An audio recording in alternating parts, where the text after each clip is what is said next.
ਸੋ break ਤੋਂ ਬਾਅਦ ਤੁਹਾਡਾ ਸਵਾਗਤ ਹੈ ਜੀ। ਅਤੇ ਇਸ ਤੋਂ ਪਹਿਲਾਂ ਕਿ ਆਪਾਂ ਸਰਦਾਰ ਬਖਤੌਰ ਸਿੰਘ ਢਿੱਲੋਂ ਹੋਰਾਂ ਨਾਲ ਲੱਗੇ ਚਰਚਾ ਵਧਾਈਏ, ਅੱਜ ਦਾ ਪ੍ਰੋਗਰਾਮ ਤੁਹਾਡੇ ਤੱਕ ਪਹੁੰਚਾਇਆ ਜੀ prime properties and real estate aero city Mohali ਵਾਲੇ ਵੱਲੋਂ।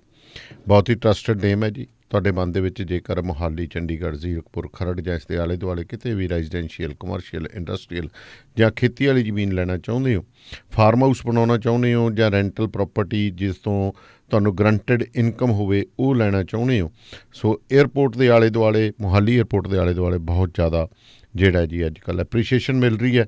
ਸੋ ਸੰਪਰਕ ਕਰੋ 8936000000 ਜਾਂ 9855555960 'ਤੇ ਕਾਲ ਕਰ ਸਕਦੇ ਹੋ। ਇਹ ਨੰਬਰ ਤੁਹਾਨੂੰ ਰੇਡੀਓ ਪੰਜਾਬ ਟੂਡੇ ਦੇ ਜੋ YouTube ਚੈਨਲ ਅਤੇ ਫੇਸਬੁੱਕ ਪੇਜ ਦੇ ਉੱਤੇ ਖਬਰਾਂ ਦੇ ਵਿੱਚ ਵੀ ਇਹ ਨੰਬਰ ਜਿਹੜੇ ਪ੍ਰਾਈਮ ਪ੍ਰੋਪਰਟੀਜ਼ 'ਤੇ ਤੁਹਾਨੂੰ ਮਿਲ ਸਕਦੇ। ਜੇਕਰ ਇੱਥੇ ਤੁਸੀਂ ਨੋਟ ਨਹੀਂ ਕਰ ਪਾਉਂਦੇ ਤਾਂ ਉੱਥੇ ਨੋਟ ਜ਼ਰੂਰ ਕਰ ਲਓ। ਬੇਕਰਸਵੀਲ ਏਰੀਆ ਦੇ ਵਿੱਚ ਬਿਜਲੀ ਦੇ ਬਿੱਲਾਂ ਤੋਂ ਨਿਜਾਤ ਕਿਵੇਂ ਪਾਉਣੀ ਹੈ ਜੀ, ਕਿਉਂਕਿ ਤੁਹਾਨੂੰ ਪਤਾ ਕਿ ਬਿਜਲੀ ਦੇ ਬਿੱਲ ਭਾਵੇਂ ਜਿਹੜਾ ਮਰਜ਼ੀ ਦੇਸ਼ ਹੋਵੇ ਪਰੇਸ਼ਾਨ ਤਾਂ ਕਰਦਾ ਹੀ ਹੈ। ਜਤਿੰਦਰ ਸਿੰਘ ਤੂਰ 6617541722 'ਤੇ ਕਾਲ ਕਰ ਸਕਦੇ ਹੋ। ਓਨਰ, ਆਪਰੇਟਰ ਅਤੇ ਟਰੱਕ ਡਰਾਈਵਰ ਜਿਹੜੇ ਆਪਣੇ ਬੱਚਿਆਂ ਦੇ ਨਾਲ ਵੱਧ ਸਮਾਂ ਬਤੀਤ ਕਰਨਾ ਚਾਹੁੰਦੇ ਆ, ਇਨਕਮ ਵੀ ਪੂਰੀ ਕਰਨੀ ਚਾਹੁੰਦੇ ਨੇ, ਕਮਾਈ ਚੰਗੀ ਹੋਵੇ, ਬੱਚਿਆਂ ਨਾਲ ਵੀ ਟਾਈਮ ਹੋਵੇ, ਮਾਂ ਬਾਪ ਦੀ ਵੀ ਸੰਭਾਲ ਹੋ ਸਕੇ, ਅਤੇ ਘਰੇ ਕੋਈ ਪ੍ਰੋਬਲਮ ਹੈ ਤਾਂ ਉਹਨੂੰ ਵੀ ਤੁਸੀਂ ਸੋਲਵ ਕਰਨੀ ਹੋਵੇ, ਤਾਂ ਫਿਰ ਵਾਸ਼ਿੰਗਟਨ ਫਰੇਟ ਸਰਵਿਸ ਜਿਹੜੀ ਸੈਟਲ ਏਰੀਏ ਦੇ ਵਿੱਚ ਲੋਕਲ ਜੋਬ ਦੇ ਲਈ ਹਾਇਰ ਕਰ ਰਹੀ ਹੈ ਜੀ। ਡਿਸਪੈਚ ਪੰਜਾਬੀ ਅਤੇ ਇੰਗਲਿਸ਼ ਕਰਦੇ ਨੇ। ਗੁਰਵਿੰਦਰ ਸਿੰਘ ਧਾਲੀਵਾਲ ਹੋਰਾਂ ਨਾਲ 2063544006 ਜਿਹਦੇ 'ਤੇ ਕਾਲ ਕਰ ਸਕਦੇ ਹੋ। ਜਗਦੇਵ ਸੰਧੂ ਹੋਰਾਂ ਨਾਲ 2532666924 'ਤੇ ਕਾਲ ਕਰ ਸਕਦੇ ਹੋ। ਸੋ ਪ੍ਰੋਗਰਾਮ ਸ਼ਮਾਦਾਨ ਦੇ ਵਿੱਚ ਆਪਾਂ ਸਰਦਾਰ ਬਖਤੌਰ ਸਿੰਘ ਢਿੱਲੋਂ ਹੋਰਾਂ ਦੇ ਨਾਲ ਅੱਗੇ ਚਰਚਾ ਵਧਾਉਣੀ। ਢਿੱਲੋਂ ਸਾਹਿਬ ਸਤਿ ਸ਼੍ਰੀ ਅਕਾਲ ਜੀ। ਸਤਿ ਸ਼੍ਰੀ ਅਕਾਲ ਜੀ। ਢਿੱਲੋਂ ਸਾਹਿਬ, ਨੰਦੇੜ ਸਾਹਿਬ ਤੋਂ ਕੁਛ ਵੀਡੀਓਜ਼ ਦੇਖਣ ਨੂੰ ਮਿਲ ਰਹੀਆਂ, ਡਿਸਟਰਬੈਂਸ ਵੀ ਕਰਦੀਆਂ ਨੇ ਕਿ ਸਿੱਖ ਧਰਮ ਨੌਜਵਾਨ ਜਿਹੜੇ ਨੇ ਕਿਹੜੇ ਰਾਹੇ ਪੈ ਗਏ ਨੇ, ਕਿਉਂਕਿ ਇਹ ਮੰਨਿਆ ਜਾਂਦਾ ਕਿ ਅਸੀਂ ਬੜੇ ਡਿਸਿਪਲਿਨਡ ਹੈ। ਚਲੋ ਹੋਲਾ ਮਹੱਲਾ ਸੀ, ਪਰ ਉੱਥੇ ਟਕਰਾਓ ਜੋ ਹੋਇਆ ਪੁਲਿਸ ਦੇ ਨਾਲ, ਕਿਉਂਕਿ ਪੁਲਿਸ ਨੇ ਰੋਕਿਆ ਸੀਗਾ, ਪੁਲਿਸ ਉੱਥੇ ਕੋਈ ਅਗਰੈਸਿਵ ਨਹੀਂ ਨਜ਼ਰ ਆ ਰਹੀ ਸੀ। ਨੌਜਵਾਨਾਂ ਵੱਲੋਂ ਜਿਹੜਾ ਟਕਰਾਓ ਵਾਲੀ ਕਿ ਪੁਲਿਸ ਵੱਲੋਂ ਟਕਰਾਓ ਵਾਲੀ ਸਥਿਤੀ ਬਣੀ ਹੈ, ਇਹ ਕੀ ਬਣਿਆ, ਇਹਦੇ ਬਾਰੇ ਤੁਹਾਡੇ ਕੀ ਵਿਚਾਰ ਹੈ? ਨਹੀਂ, ਦੇਖੋ, ਇਹਦੇ 'ਚ ਟਕਰਾਅ ਜਿਹੜਾ ਹੈਗਾ ਉਸ ਲੈਵਲ ਦਾ ਟਕਰਾਅ ਨਹੀਂ ਹੈ ਜਿਵੇਂ ਆਪਾਂ ਸਮਝਦੇ ਹਾਂ। ਅਸਲ ਦੇ ਵਿੱਚ ਇਹ ਹੈ ਕਿ ਸਾਡੇ ਕੁਛ ਲੋਕ ਜਿਹਦਾ ਧਾਰਮਿਕ ਜਦੋਂ ਸਭਾ ਸਮਾਗਮ ਹੁੰਦੇ ਹੈ ਜੀ, ਉਦੋਂ ਉਤੇਜਿਤ ਕੁਛ ਜ਼ਿਆਦਾ ਹੀ ਹੋ ਜਾਂਦੀ। ਹੋਲਾ ਮਹੱਲਾ ਸਾਡੇ ਪੰਜਾਬ ਦੇ ਵਿੱਚ ਵੀ ਨਿਕਲਦਾ, ਸਾਰੇ ਥਾਵਾਂ 'ਤੇ ਨਿਕਲਦਾ, ਆਪਣੇ ਅਨੰਦਪੁਰ ਸਾਹਿਬ ਵੀ ਕੱਢਿਆ ਗਿਆ ਜੀ, ਕੋਈ ਪ੍ਰੋਬਲਮ ਨਹੀਂ ਆਈ, ਕਿਉਂਕਿ ਸਾਡਾ ਇਹ ਪੰਜਾਬ ਜਿਹੜਾ ਹੈਗਾ, ਪੰਜਾਬ ਦੇ ਵਿੱਚ ਸਿੱਖ ਭਾਈਚਾਰਾ ਬਹੁਤ ਗਿਣਤੀ ਹੈ, ਔਰ ਸਿੱਖਾਂ ਦੀ ਮਾਨਸਿਕਤਾ ਕੀ ਹੈ ਇਹ ਸਰਕਾਰਾਂ ਸਮਝਦੀਆਂ ਹੁੰਦੀਆਂ, ਪ੍ਰਸ਼ਾਸਨ ਸਮਝਦੇ ਜੀ, ਪ੍ਰਸ਼ਾਸਨ ਵਾਲੇ ਕਦੇ ਨਹੀਂ ਰੋਕਦੇ। ਪਰ ਜੇ ਅਸੀਂ ਦੇਖੀਏ ਬਾਹਰਲੇ ਸੂਬਿਆਂ ਦੇ ਵਿੱਚ, ਤੇ ਬਾਹਰਲੇ ਸੂਬਿਆਂ ਦੇ ਵਿੱਚ ਪ੍ਰੋਬਲਮ ਆਉਂਦੀ ਜੀ। ਇਹਦੇ ਵਿੱਚ ਕੋਈ ਸ਼ੱਕ ਨਹੀਂ ਕਿ ਮਹਾਂਮਾਰੀ ਜਿਹੜੀ ਹੈਗੀ ਹੈ ਉਹ ਵੱਡੇ ਪੱਧਰ ਦੇ ਉੱਤੇ ਇਸ ਵੇਲੇ ਇੱਕ ਚੁਣੌਤੀ ਬਣੀ ਹੋਈ ਹੈ ਦੁਨੀਆ ਦੇ ਸਾਹਮਣੇ। ਔਰ ਜਿਹੜੀਆਂ 2-3 ਸਟੇਟਾਂ ਸਭ ਤੋਂ ਜ਼ਿਆਦਾ ਪ੍ਰਭਾਵਿਤ ਹੈ, ਉਹਨਾਂ 'ਚ ਮਹਾਰਾਸ਼ਟਰ ਨੰਬਰ 1 ਤੇ 2 ਨੰਬਰ 'ਤੇ ਪੰਜਾਬ ਆਉਂਦਾ ਹੈ ਜੀ। ਔਰ ਮਹਾਰਾਸ਼ਟਰ ਦੀ ਸਰਕਾਰ ਨੇ ਇਕੱਠਾਂ ਦੇ ਉੱਤੇ ਪਾਬੰਦੀਆਂ ਲਾਈਆਂ ਕਿ ਇਸ ਤਰ੍ਹਾਂ ਲੋਕ ਇਕੱਠੇ ਨਾ ਹੋਣ ਜੀ, ਜ਼ਿਆਦਾ ਖਾਸ ਕਰਕੇ ਧਾਰਮਿਕ ਸਥਾਨਾਂ ਦੇ ਉੱਤੇ ਸੋਸ਼ਲ ਡਿਸਟੈਂਸ ਦਾ ਫਰਕ ਰੱਖਿਆ ਜਾਵੇ। ਕਾਗਜ਼ਾਂ ਪੱਤਰਾਂ ਦੇ ਵਿੱਚ ਇਹ ਪਾਬੰਦੀਆਂ ਸਾਰੇ ਪਾਸੇ ਲੱਗੀਆਂ, ਲੇਕਿਨ ਜੇ ਅਸੀਂ ਦੇਖੀਏ ਜਿਵੇਂ ਹੁਣ ਪੋਲੀਟੀਕਲ ਰੈਲੀਆਂ ਦੇ ਵਿੱਚ ਇਹਦੀ ਕੋਈ ਜਿਹੜੀ ਹੈਗੀ ਹੈ ਬੰਦਬੰਦੀ ਨਹੀਂ ਰੱਖੀ ਜਾਂਦੀ। ਅਸਾਮ 'ਚ ਲੈ ਲਓ ਤੁਸੀਂ, ਤਾਮਿਲਨਾਡੂ 'ਚ ਲੈ ਲਓ,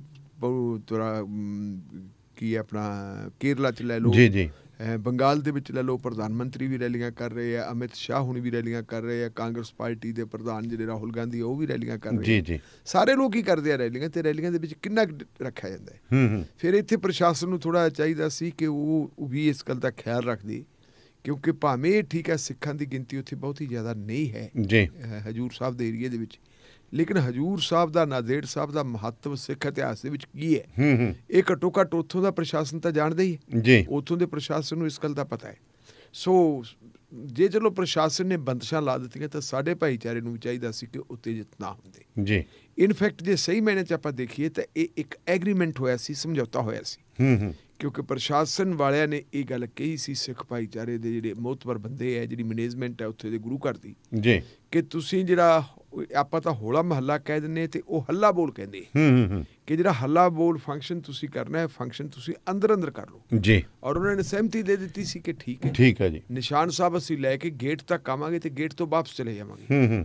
ਪੁਲਿਸ ਨੇ ਉਹਨਾਂ ਦੀ ਇਸ ਗੱਲ ਦੇ ਉੱਤੇ ਇਤਵਾਰ ਕਰ ਲਿਆ ਜੀ। ਇਤਵਾਰ ਕਰਨ ਤੋਂ ਬਾਅਦ ਪੁਲਿਸ ਨੇ ਬੈਰੀਕੇਡਿੰਗ ਭਾਵੇਵਾਰ ਕਰ ਦਿੱਤੀ, ਲੇਕਿਨ ਜਿਹੜੇ ਹੈ ਇੰਨੇ ਜ਼ਿਆਦਾ ਸੁਰੱਖਿਆ ਪ੍ਰਬੰਧ ਨਹੀਂ ਸੀ ਕੀਤੇ ਜਿੰਨੀ ਕਿ, ਕਿਉਂਕਿ ਉਹ ਤਾਂ ਹੀ ਕਰਦੇ ਜੇ ਉਹਨਾਂ ਨੂੰ ਇਸ ਗੱਲ ਦੀ ਉਮੀਦ ਪਤਾ ਹੁੰਦਾ ਵੀ ਬਈ ਇਹ ਬਾਹਰ ਜਾਣਗੇ ਜਾਂ ਹਿੰਸਕ ਹੋਣਗੇ। ਉਹਨਾਂ ਨੇ ਕਿਹਾ ਕੋਈ ਗੱਲ ਨਹੀਂ, ਚਲੋ ਠੀਕ ਹੈ, ਰਹਿਣ ਦਿਓ। ਹੁਣ ਜਿਸ ਵੇਲੇ ਅੰਦਰੋਂ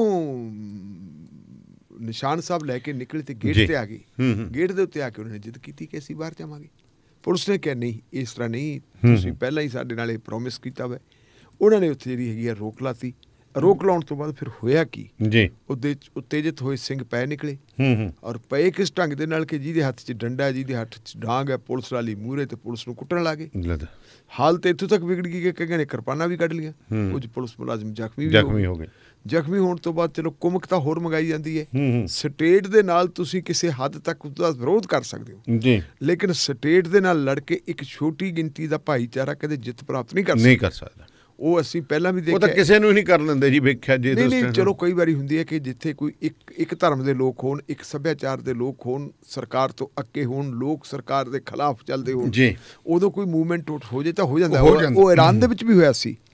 ਈਰਾਨ ਦੇ ਵਿੱਚ ਸ਼ਾਹ ਰਜ਼ਾ ਪਹਿਲਵੀ ਹੈ ਜਿਹੜਾ, ਉਹ ਬਹੁਤ ਮਜ਼ਬੂਤ ਸੀਗਾ। ਜਦੋਂ ਲੋਕ ਉੱਠ ਖੜੇ ਤੇ ਬਹੁਤ ਵੱਡੇ ਪੱਧਰ ਦੇ ਉੱਤੇ ਲੋਕਾਂ ਨੇ ਡਿਮਾਂਸਟ੍ਰੇਸ਼ਨ ਕਰਤੇ ਤਾਂ ਸ਼ਾਹ ਰਜ਼ਾ ਪਹਿਲਵੀ ਨੂੰ ਛੱਡ ਕੇ ਭੱਜਣਾ ਪੈ ਗਿਆ ਸੀ ਜੀ। ਉਹਦੇ 4 ਚੋਟੀ ਦੇ ਜਿਹੜੇ ਜਰਨੈਲ ਸੀ, ਲੋਕਾਂ ਨੇ ਉਹਨਾਂ ਨੂੰ ਫਾਹੇ ਲਾਤਾ ਸੀ। ਇਹ ਗੱਲਾਂ ਹੁੰਦੀਆਂ। ਜੇ ਆਪਾਂ ਦੇਖੀਏ ਕਰਨਲ ਗਦਾਫੀ ਨੂੰ ਵੀ ਤਾਂ ਲੋਕਾਂ ਨੇ ਸਜ਼ਾ ਦਿੱਤੀ ਹੈ। ਜੇ ਅਸੀਂ ਦੇਖੀਏ ਤੁਹਾਡਾ ਜਿਹੜਾ ਮਿਸਰ ਦਾ ਸੀ ਬਾਦਸ਼ਾਹ, ਜਿਹੜਾ ਮਿਸਰ ਦਾ ਰਾਸ਼ਟਰਪਤੀ ਸੀ, ਉਹਨੂੰ ਵੀ ਸਜ਼ਾਵਾਂ ਦਿੱਤੀਆਂ। ਉੱਥੇ ਹੁੰਦੀ ਹੈ ਜਿੱਥੇ ਇੱਕ ਭਾਈਚਾਰਾ ਹੋਵੇ। ਜਦੋਂ ਅਸੀਂ ਭਾਰਤ ਦੀ ਗੱਲ ਕਰਦੇ ਹਾਂ, ਭਾਰਤ ਦੇ ਵਿੱਚ ਇੱਕ ਭਾਈਚਾਰਾ ਨਹੀਂ ਹੈ। ਇੱਥੇ ਜੇ ਅਸੀਂ ਦੇਖੀਏ ਤਾਂ ਮਾਈਨੋਰਿਟੀ ਕਮਿਊਨਿਟੀਜ਼ ਜਿਹੜੀਆਂ ਹੈਗੀਆਂ ਉਹਦੇ ਵਿੱਚ ਮੁਸਲਮਾਨ ਸਭ ਤੋਂ ਜ਼ਿਆਦਾ ਹੈ। ਉਹ ਤੋਂ ਬਾਅਦ ਫਿਰ ਸਿੱਖਾਂ ਦੀ ਵਾਰੀ ਆਉਂਦੀ ਹੈ, ਫਿਰ ਦੂਜੇ ਜਿਹੜੇ ਹੈਗੇ ਹੈ ਕ੍ਰਿਸਚਨ ਵਗੈਰਾ ਉਹਨਾਂ ਦੀ ਹੁੰਦੀ ਹੈ। ਸੋ ਮਹਾਰਾਸ਼ਟਰ ਦੇ ਵਿੱਚ ਅਸੀਂ ਸਿੱਖਾਂ ਦੀ ਗਿਣਤੀ ਬਹੁਤ ਘੱਟ ਹੈ ਕਿ ਅਸੀਂ ਕਿੰਨੀ ਕੁ ਲੜਾਈ ਲੜ ਲਾਂਗੇ ਉਹਨਾਂ ਦੇ ਨਾਲ। ਨਤੀਜਾ ਫਿਰ ਕੀ ਹੋਇਆ ਕਿ ਉਹਨਾਂ ਨੇ ਕੁਮਕ ਹੋਰ ਮੰਗਵਾ ਲਈ। ਹੋਰ ਕੁਮਕ ਮੰਗਵਾਉਣ ਤੋਂ ਬਾਅਦ ਸਥਿਤੀ ਕੰਟਰੋਲ 'ਚ ਕਰ ਲਈ। ਕੰਟਰੋਲ 'ਚ ਕਰਨ ਤੋਂ ਬਾਅਦ FIR ਦਰਜ ਹੋਈ ਹੈ। ਬਹੁਤ ਸਾਰੇ ਲੋਕਾਂ ਦੇ ਖਿਲਾਫ FIR ਦਰਜ ਹੋ ਗਈ। ਕਈ ਲੋਕ ਉਹਦੇ ਵਿੱਚ ਗ੍ਰਿਫਤਾਰ ਵੀ ਹੋਏ ਜੀ। ਹੁਣ ਇਹਨੂੰ ਜੇ ਦਾਨੇਵਾਲੀਆ ਸਾਹਿਬ ਆਪਾਂ ਵੱਡੇ ਸੰਦਰਭ ਦੇ ਵਿੱਚ ਦੇਖੀਏ ਤਾਂ ਮੇਰੇ ਖਿਆਲ ਮੁਤਾਬਕ ਬਹੁਤ ਮੰਦਭਾਗੀ ਘਟਨਾ, ਕਿਉਂਕਿ ਪੰਜਾਬ ਦੇ ਵਿੱਚ ਐਜੀਟੇਸ਼ਨ ਚੱਲ ਰਹੀ ਹੈ, ਕਿਸਾਨ ਐਜੀਟੇਸ਼ਨ ਹੈ ਜੀ। ਕਿਸਾਨ ਐਜੀਟੇਸ਼ਨ ਨੂੰ ਜੇ ਅਸੀਂ ਉਹਦੇ ਨਾਲ ਜੋੜ ਕੇ ਦੇਖੀਏ ਤੇ ਆਮ ਤੁਸੀਂ ਦੇਖੋ ਕਿ ਸਾਨੂੰ ਬਦਨਾਮ ਕਰਨ ਵਾਸਤੇ ਕਿੰਨੀ ਕੋਸ਼ਿਸ਼ ਕੀਤੀ ਜਾ ਰਹੀ ਹੈ, ਕਿੰਨੇ ਯਤਨ ਕੀਤੇ ਜਾ ਰਹੇ ਹੈ। ਇੱਕ ਪਾਸਿਓਂ RSS ਦਾ ਜਿਹੜਾ ਹੈਗਾ ਫਾਸ਼ੀ ਟੋਲਾ ਜੀ, ਉਹ ਗੱਲ ਕਹਿੰਦੇ ਕਿ ਇਹ ਅੰਦੋਲਨ ਪਹਿਲਾਂ ਉਹ ਕਹਿੰਦੇ ਸੀ ਨਕਸਲਵਾੜੀਆਂ ਦਾ, ਫਿਰ ਉਹ ਕਹਿੰਦੇ ਸਿੱਖਾਂ ਦਾ ਅੰਦੋਲਨ ਹੈ, ਫਿਰ ਕਹਿੰਦੇ ਖਾਲਿਸਤਾਨੀਆਂ ਦਾ ਅੰਦੋਲਨ ਹੈ, ਫਿਰ ਹਰਿਆਣਾ ਤੇ ਪੰਜਾਬ ਦਾ ਅੰਦੋਲਨ। ਮਤਲਬ ਇਸ ਕਿਸਮ ਦੀ ਗੱਲ ਕਰਦੇ ਸੀ। ਸਿੱਖਾਂ ਨੂੰ ਖਾਲਿਸਤਾਨੀ ਬਣਾ ਕੇ ਪੇਸ਼ ਕੀਤਾ ਜਾ ਰਿਹਾ। ਜਾਣੇ ਅਣਜਾਣੇ ਦੇ ਵਿੱਚ ਸਾਡੇ ਲੋਕ ਵੀ ਕਈ ਉਹਨਾਂ ਦੇ ਸ਼ਿਕਾਰ ਹੋ ਗਏ। ਜੋ ਕੁਛ RSS ਚਾਹੁੰਦੀ ਸੀ ਉਹੀ ਕੁਛ ਅਸੀਂ ਜਦੋਂ ਅਸੀਂ ਇੱਥੇ ਆ ਕੇ ਉਸ ਕਿਸਮ ਦੇ ਨਾਅਰੇ ਦੇਵਾਂਗੇ, ਸਲੋਗਨ ਦੇਵਾਂਗੇ, ਤਾਂ ਉਹਦੇ ਨਾਲ ਜਿਹੜੀ ਦੁਸ਼ਮਣ ਤਾਕਤ ਹੈ ਉਹਨੂੰ ਇੱਕ ਵੱਲ ਮਿਲਦਾ ਹੈ, ਉਹਨੂੰ ਇੱਕ ਬਹਾਨਾ ਮਿਲਦਾ ਸਾਨੂੰ ਕ੍ਰਸ਼ ਕਰਨ ਦਾ, ਸਾਡੇ ਉੱਤੇ ਤਸ਼ੱਦਦ ਕਰਦਾ। ਅੱਜ ਹੀ ਮੈਂ ਕਿਸੇ ਸੱਜਣ ਨਾਲ ਗੱਲ ਕਰ ਰਿਹਾ ਸੀ ਤਾਂ ਮੈਨੂੰ ਟੈਲੀਫੋਨ ਆਇਆ ਤਾਂ ਉਹ ਕਹਿ ਰਿਹਾ ਸੀ ਜਿਹਨੇ ਟੈਰਰਿਸਟ ਆਰਗੇਨਾਈਜੇਸ਼ਨ ਹੈ ਜਿਵੇਂ ਜੈਸ਼-ਏ ਮੁਹੰਮਦ ਵਗੈਰਾ ਹੈ, ਤੁਹਾਡਾ ਇਹਦੇ ਬਾਰੇ ਕੀ ਵਿਚਾਰ ਹੈ? ਮੈਂ ਉਹਨਾਂ ਨੇ ਇਹੀ ਕਿਹਾ ਸੀ ਕਿ ਜੈਸ਼-ਏ ਮੁਹੰਮਦ ਵਾਲੇ ਜਿਹੜੇ ਲੋਕ ਇੱਥੇ ਇਸਲਾਮਿਕ ਕੱਟੜਵਾਦ ਦੀ ਗੱਲ ਕਰਦੇ ਆ, ਅਸਲ ਦੇ ਵਿੱਚ ਉਹ RSS ਦੇ ਹੱਥਾਂ 'ਚ ਖੇਡਦੇ ਨੇ, ਕਿਉਂਕਿ RSS ਨੂੰ ਇੱਕ ਮੌਕਾ ਮਿਲਦਾ ਪੋਲਰਾਈਜ਼ ਕਰਨ ਦਾ। ਉਹਨਾਂ ਨੇ ਜਿਹੜੀ ਕਮਿਊਨਲ ਆਧਾਰ ਦੇ ਉੱਤੇ ਪੋਲਰਾਈਜੇਸ਼ਨ ਉਹ ਕਰਨਾ ਹੈ। ਉਹ ਜੈਸ਼-ਏ ਮੁਹੰਮਦ, ਕੱਟੜ ਇਸਲਾਮ ਦਾ ਜਿਹੜਾ ਲਵ ਜਹਾਦ ਵਾਲੀ ਗੱਲ ਕਰ ਲਓ, 3 ਤਲਾਕਾਂ ਵਾਲੀ, ਇਹ ਜਿਹੜੀਆਂ ਸਾਰੀਆਂ ਚੀਜ਼ਾਂ ਉਹ ਕਰਦੇ ਹੈ। ਇਹਨਾਂ ਨੂੰ ਕਰਕੇ ਉਹ ਹਿੰਦੂ ਭਾਈਚਾਰੇ ਨੂੰ ਉਤੇਜਿਤ ਕਰਦੇ ਆ ਕਿ ਇਹਨਾਂ ਨਾਲ ਤੁਹਾਡਾ ਮੁਕਾਬਲਾ ਹੈ, ਤੇ ਹਿੰਦੂ ਭਾਈਚਾਰਾ ਉਹਦੇ ਤੇ ਇਕਮੁੱਠ ਹੁੰਦਾ, ਉਹਨਾਂ ਦਾ ਮਸਲਾ ਹੱਲ ਹੋ ਜਾਂਦਾ। ਉਹ ਆਪਣਾ ਡਰਾ ਕੇ ਹੈ ਨਾ ਗੱਲ ਸੁਣੋ, ਕਿਤੇ ਵੀ ਆਪਣੇ ਵੀ ਲੈ ਲਓ, ਹੁਣ ਪੰਥ ਖਤਰੇ 'ਚ ਹੈ ਜੀ ਫਲਾਨਾ, ਤਾਈਏ ਵੀ ਇਹਨਾਂ ਨੂੰ ਆਪਾਂ ਇਕੱਠੇ ਰੱਖੀਏ, ਤੇ ਜਦੋਂ ਅਸੀਂ ਇਕੱਠੇ ਰੱਖਾਂਗੇ ਤੇ ਬੋਲਣ ਵਾਲੇ ਦੇ ਮਗਰ ਲੱਗਾਂਗੇ। ਇਹੀ ਉਹ ਕਹਿੰਦੇ ਆ ਕਿ ਆਪਕੋ ਮੁਸਲਮਾਨੋਂ ਸੇ ਖਤਰਾ ਹੈ, ਮੁਸਲਮਾਨ ਤੁਹਾਡੇ 'ਤੇ ਹਮਲਾ ਕਰਦੇ ਆ। ਇੱਥੋਂ ਤੁਸੀਂ ਨਿਕਲਦੇ ਹੋ UP ਦੇ ਵਿੱਚ ਬੜੇ ਥਾਵਾਂ ਜਿੱਥੇ ਪਤਾ ਕਿ ਇੱਥੇ ਮੁਸਲਮਾਨ ਜਾਂ ਦੂਜਿਆਂ ਦੀ ਗਿਣਤੀ ਜ਼ਿਆਦਾ, ਜਿੱਥੇ ਉਹਨੇ ਸਿੱਧਾ ਟਕਰਾਤਾ, ਫਿਰ ਉੱਥੇ ਦਾ ਪੋਲਰਾਈਜੇਸ਼ਨ ਦੇਖੋ ਕਿਵੇਂ ਕਰਦੇ ਹੋ। ਦੇਖੋ ਮੈਂ ਇੱਥੇ ਜ਼ਿਕਰ ਕਰਨਾ ਚਾਹੁੰਦਾ ਕਿ ਕੀ ਕੁਛ ਹੁੰਦੀ ਹੈ ਪੋਲਰਾਈਜੇਸ਼ਨ ਦੇ ਵਿੱਚ, ਕਿੰਨੀ ਕਾਮਯਾਬੀ ਉਹਨਾਂ ਨੂੰ ਹਾਸਲ ਹੁੰਦੀ ਹੈ ਤੇ ਕਿਵੇਂ ਕਿੱਥੇ ਕਰਦੇ ਹੈ। 1984 ਦੇ ਵਿੱਚ ਜੋ ਕੁਛ ਦਰਬਾਰ ਸਾਹਿਬ ਦੇ ਵਿੱਚ ਹੋਇਆ ਜਾਂ ਉਸ ਵੇਲੇ ਹੋਇਆ, ਉਸ ਵੇਲੇ ਭਾਰਤੀ ਜਨਤਾ ਪਾਰਟੀ ਪਾਵਰ 'ਚ ਨਹੀਂ ਸੀ। ਕੇਂਦਰ ਦੇ ਵਿੱਚ ਪ੍ਰਧਾਨ ਮੰਤਰੀ ਕੌਣ ਸੀ? ਇੰਦਰਾ ਗਾਂਧੀ। ਇੰਦਰਾ ਗਾਂਧੀ ਬਾਰੇ ਸਾਡੇ ਲੋਕਾਂ ਦਾ ਮੰਨਣਾ ਕਿ ਇੰਦਰਾ ਗਾਂਧੀ ਨੇ ਆਪਰੇਸ਼ਨ ਬਲੂ ਸਟਾਰ ਕੀਤਾ, ਕਿਉਂਕਿ ਪ੍ਰਾਈਮ ਮਿਨਿਸਟਰ ਰਿਸਪੌਂਸਿਬਿਲਿਟੀ ਦੀ ਬਣਦੀ ਹੈ, ਉਹਦੇ 'ਤੇ ਆਊਗੀ। ਲੇਕਿਨ ਹਕੀਕਤ ਕੀ ਹੈ, ਲਾਲ ਕ੍ਰਿਸ਼ਨ ਅਡਵਾਨੀ ਦੀ ਕਿਤਾਬ ਦਾ ਆਪਾਂ ਬੜੀ ਵਾਰੀ ਜ਼ਿਕਰ ਕੀਤਾ ਹੈ, ਮਾਈ ਕੰਟਰੀ ਮਾਈ ਲਾਈਫ। ਉਹਦੇ ਵਿੱਚ ਉਹ ਕਹਿੰਦਾ ਕਿ Indira Gandhi operation blue star ਕਰਨ ਤੋਂ ਜਰਕਦੀ ਸੀ ਜੀ। ਇਹ ਮੇਰੀ ਪਾਰਟੀ ਤੇ ਮੈਂ ਪ੍ਰੈਸ਼ਰ ਇੰਨਾ ਬਣਾਇਆ ਇੰਦਰਾ ਗਾਂਧੀ ਕਿ ਉਹਨੂੰ ਆਪਣਾ ਆਪਰੇਸ਼ਨ ਬਲੂ ਸਟਾਰ ਕਰਨ ਲਈ ਮਜਬੂਰ ਹੋਣਾ ਪਿਆ ਜੀ।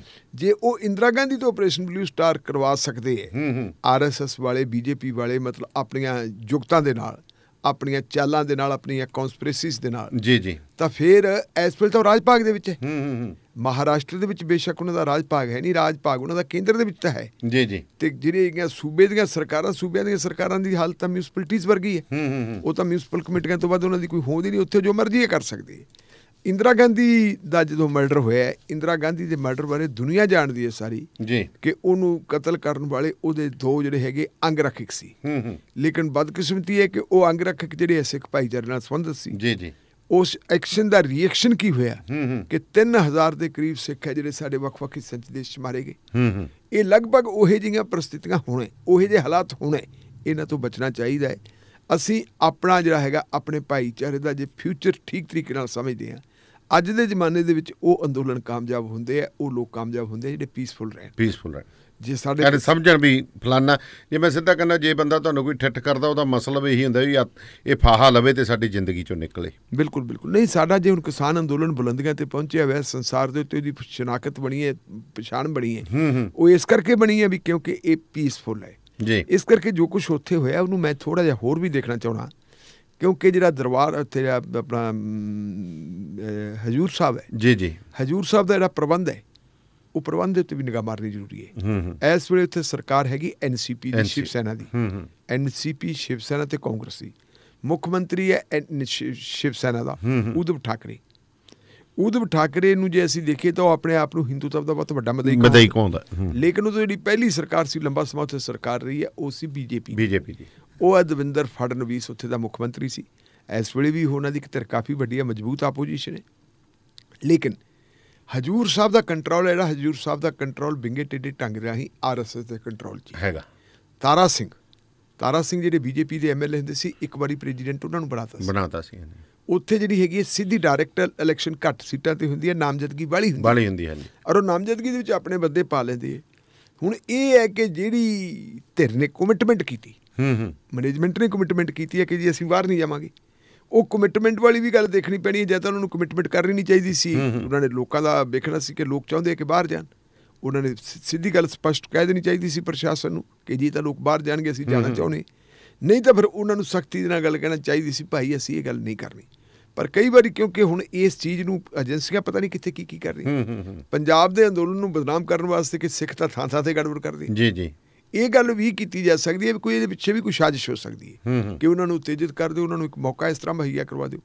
ਜਦੋਂ ਏਜੰਸੀਆਂ ਕੰਮ ਕਰਦੀਆਂ, ਜਿਨ੍ਹਾਂ ਲੋਕਾਂ ਨੂੰ ਇਸਤੇਮਾਲ ਕਰਦੀਆਂ, ਉਹਨਾਂ ਨੂੰ ਪਤਾ ਨਹੀਂ ਹੁੰਦਾ ਵੀ ਉਹ ਸਾਨੂੰ ਇਸਤੇਮਾਲ, ਅਸੀਂ ਇਸਤੇਮਾਲ ਹੋ ਰਹੇ ਹਾਂ। ਲੇਕਿਨ ਉਹ ਇਸਤੇਮਾਲ ਹੁੰਦੇ ਉਹਨਾਂ ਤੋਂ ਐਕਸ਼ਨ ਹੀ ਇਹੋ ਜਿਹੇ ਕਰਵਾਏ ਜਾਂਦੇ, ਉਹਨਾਂ ਤੋਂ ਕੰਮ ਹੀ ਇਹੋ ਜਿਹੇ ਕਰਵਾਏ ਜਾਂਦੇ ਹੈ। ਉਹਨਾਂ ਦੇ ਜਜ਼ਬਾਤਾਂ ਦੇ ਨਾਲ ਖਿਲਵਾੜ ਕਰਕੇ, ਉਹਨਾਂ ਦੇ ਜਜ਼ਬਾਤਾਂ ਨੂੰ, ਇਮੋਸ਼ਨਸ ਨੂੰ ਭੜਕਾ ਕੇ ਕਿ ਜਿਹਦੀ ਆਹ ਦੇਖੋ ਤੁਹਾਨੂੰ ਆਹ ਨਹੀਂ ਕੱਢਣ ਦਿੱਤਾ ਜਾ ਰਿਹਾ।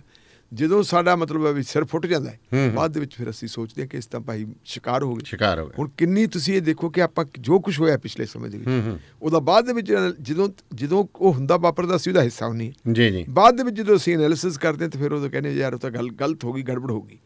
ਫਿਰ ਅਸੀਂ ਆਪਦੀਆਂ ਗਲਤੀਆਂ ਵੀ ਮੰਨਦੇ ਹਾਂ। ਸੋ ਇਹ ਜੋ ਕੁਛ ਹੋਇਆ ਨਹੀਂ ਸੀ ਹੋਣਾ ਚਾਹੀਦਾ।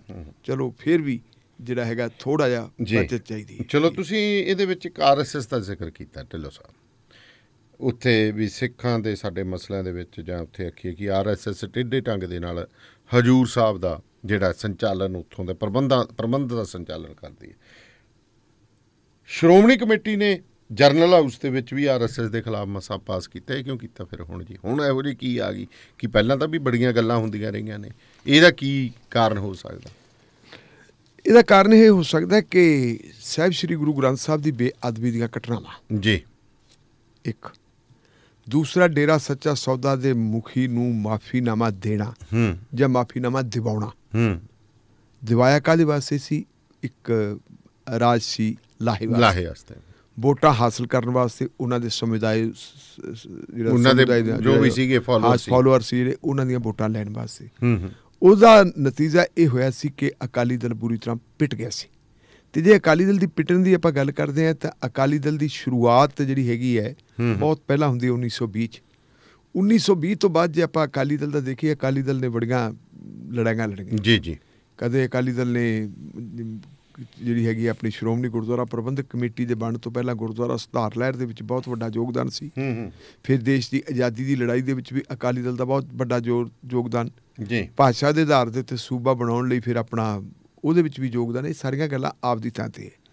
ਲੇਕਿਨ ਜਦੋਂ ਟਾਈਮ ਆਉਂਦਾ ਹੈ ਆਪਰੇਸ਼ਨ ਬਲੂ ਸਟਾਰ ਤੋਂ ਬਾਅਦ 1991-92 ਦਾ ਜੀ, 91 ਦੇ ਵਿੱਚ ਅਕਾਲੀ ਦਲ ਨੇ ਚੋਣ ਲੜੀ, ਉਹਦੇ ਵਿੱਚ ਕਾਫੀ ਸਾਰਾ ਨੁਕਸਾਨ ਹੋ ਗਿਆ, ਉਹਨਾਂ ਦੇ ਕੈਂਡੀਡੇਟ ਮਾਰੇ ਗਏ।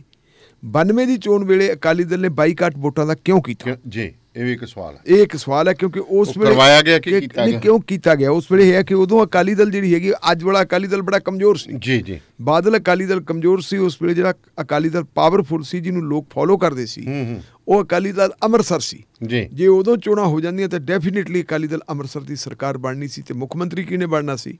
ਸਿਮਰਜੀਤ ਸਿੰਘ ਮਾਨ ਨੇ। ਸਿਮਰਜੀਤ ਸਿੰਘ ਮਾਨ ਦਾ ਰਾਹ ਰੋਕਣ ਵਾਸਤੇ ਜਿਹੜਾ ਹੈਗਾ ਉਹ ਬਾਈਕਾਟ ਕੀਤਾ ਗਿਆ।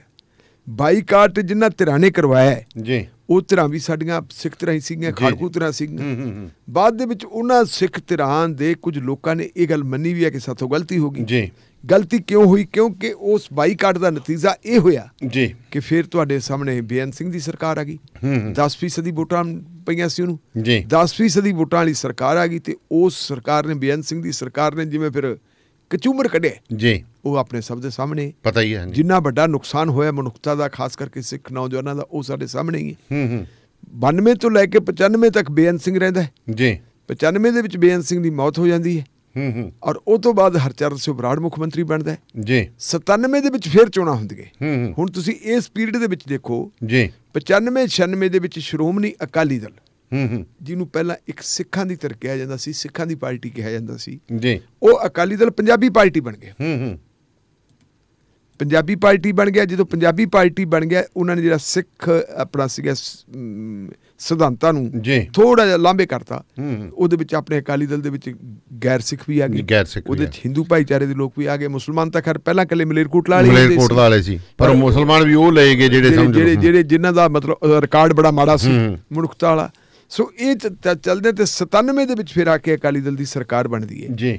ਇਹ ਜਿਹੜਾ 95-96 ਦੇ ਵਿੱਚ ਉਹਨਾਂ ਨੇ ਪੈਂਤੜਾ ਬਦਲਿਆ, ਅਕਾਲੀ ਦਲ ਨੂੰ ਇੱਕ ਪੰਜਾਬੀ ਪਾਰਟੀ ਬਣਾਇਆ। ਇਹਦੇ ਪਿੱਛੇ ਵੀ ਦੇਖਣ ਵਾਲੀ ਗੱਲ ਹੈ ਕਿ ਇਹ ਬਾਈਕਾਟ ਨਾਲ ਜੁੜਦੀ ਗੱਲ ਤਾਂ ਨਹੀਂ ਕਿਤੇ ਜੀ ਜੀ, ਕਿ ਪਹਿਲਾਂ ਇੰਡੀਅਨ ਸਟੇਟ ਨੇ ਬਾਈਕਾਟ ਕਰਾਇਆ, ਫਿਰ ਉਹਨਾਂ ਨੂੰ ਕਿਹਾ ਕਿ ਤੁਸੀਂ ਇਸ ਲਾਈਨ ਤੇ ਚਲੋ, ਔਰ ਉਸ ਲਾਈਨ ਤੇ ਚੱਲੇ। ਉਸ ਲਾਈਨ ਦੇ ਉੱਤੇ ਚੱਲ ਕੇ ਉਹਨਾਂ ਨੇ ਸਰਕਾਰ ਬਣਾ ਲਈ। ਸਰਕਾਰ ਉਹਨਾਂ ਦੀ ਰਹਿੰਦੀ ਹੈ 2002 ਤੱਕ ਜੀ ਜੀ, ਔਰ 2002 ਦੇ ਵਿੱਚ ਉਹਨਾਂ ਦੀ ਸਰਕਾਰ ਫਿਰ ਵਾਪਸ ਚਲੀ ਜਾਂਦੀ ਹੈ। ਫਿਰ ਆਉਂਦਾ 2007 2007 ਸਰਕਾਰ ਬਣਦੀ ਤੇ 2007 ਦੇ ਵਿੱਚ ਹੀ ਡੇਰਾ ਮੁਖੀ ਨੇ ਗੁਰੂ ਗੋਬਿੰਦ ਸਿੰਘ ਜੀ ਦੀ ਨਕਲ ਕੀਤੀ। ਉਹਨੇ ਜਿਹੜੇ ਜਾਮੇ ਇਨਸਾਨ ਜਾਂ ਸ਼ਿਕਾਇਆਬਾਦ ਤੇ ਉਹ ਆਪਣੇ ਬੰਦਿਆਂ ਨੂੰ ਬਣਾਇਆ ਇਨਸਾਨ। ਉੱਥੋਂ ਫਿਰ ਗੱਲ ਗੜਬੜੀ ਸ਼ੁਰੂ ਹੁੰਦੀ ਹੈ। ਤੇ ਉਹਦਾ ਨਤੀਜਾ ਕੀ ਹੋਇਆ ਕਿ ਅਕਾਲੀ ਲੀਡਰਸ਼ਿਪ ਦਾ, ਅਕਾਲੀ ਕਾਡਰ ਦਾ, ਵੱਡੇ ਲੀਡਰਾਂ ਦਾ ਘਰਾਂ ਤੋਂ ਨਿਕਲਣਾ ਬਾਹਰ ਹੋ ਗਿਆ ਸੀ, ਮੁਸ਼ਕਲ ਹੋ ਗਿਆ ਸੀ ਬਿਲਕੁਲ। ਔਰ ਉਹਦਾ ਫਿਰ ਜਿਹੜਾ ਅਸਲ ਜਿਹੜਾ ਹੈਗਾ ਉਹਦਾ ਨਤੀਜਾ ਆਇਆ 2017 ਦੀਆਂ ਇਲੈਕਸ਼ਨਾਂ ਵੇਲੇ ਜੀ, ਜਦੋਂ ਇੰਨਾ ਪੁਰਾਣਾ ਅਕਾਲੀ ਦਲ 1920 ਦਾ ਬਣਿਆ ਅਕਾਲੀ ਦਲ, ਉਹ ਆਪੋਜੀਸ਼ਨ ਦਾ ਰੁਤਬਾ ਵੀ ਆਪਣਾ ਗਵਾ ਬੈਠਾ ਔਰ ਉਹਦੀ ਥਾਂ ਤੇ ਨਵੀਂ ਪਾਰਟੀ ਆ ਗਈ, ਆਮ ਆਦਮੀ ਪਾਰਟੀ ਬਣ ਗਈ।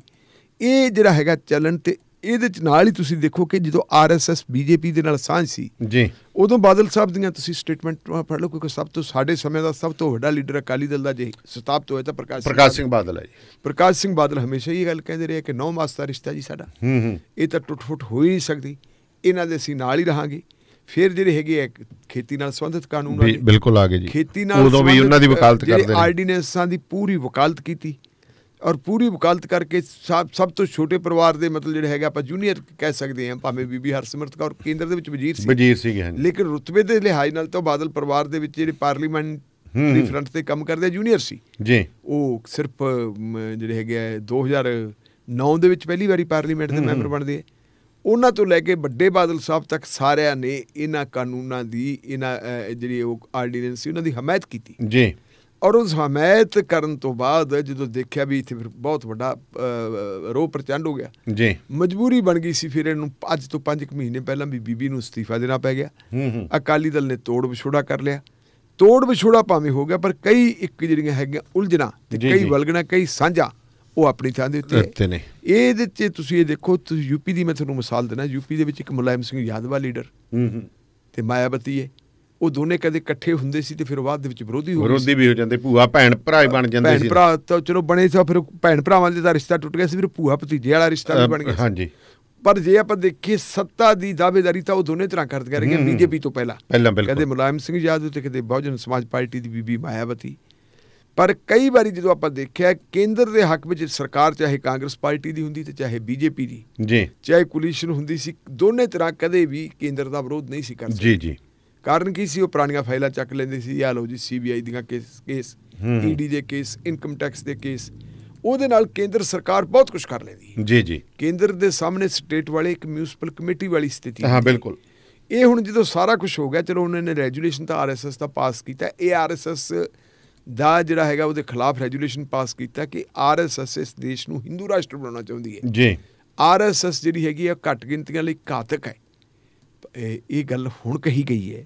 ਪਰ ਸਵਾਲ ਇਹ, ਅਸੀਂ ਕੱਲ੍ਹ ਵੀ ਜ਼ਿਕਰ ਕੀਤਾ ਸੀ ਕਿ ਜਦੋਂ RSS ਦੀ ਜਿਹੜੀ ਹੈਗੀ ਹੈ political branch Bharatiya Janata party, ਇਹਨੇ ਜੰਮੂ ਕਸ਼ਮੀਰ ਦੇ ਵਿੱਚ ਧਾਰਾ 370 ਨੂੰ ਤੋੜਿਆ ਵਾ, ਉਦੋਂ ਅਕਾਲੀ ਦਲ ਦੇ ਲੋਕਾਂ ਨੇ ਵੋਟਾਂ ਕਿਉਂ ਪਾਈਆਂ?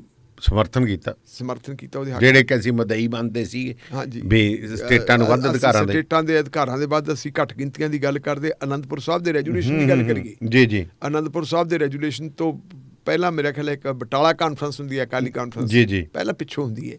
ਬਟਾਲਾ ਕਾਨਫਰੰਸ ਦੇ ਵਿੱਚ ਜੰਮੂ ਕਸ਼ਮੀਰ ਵਰਗੀ ਜਿਹੜੀ ਹੈ ਖੁਦ ਮੁਖਤਿਆਰੀ ਮੰਗੀ ਗਈ ਸੀ ਤੇ ਬਾਅਦ ਦੇ ਵਿੱਚ ਉਸੇ ਖੁਦ ਮੁਖਤਿਆਰੀ ਦਾ ਅਸੀਂ ਫਿਰ ਵਿਰੋਧ ਕੀਤਾ।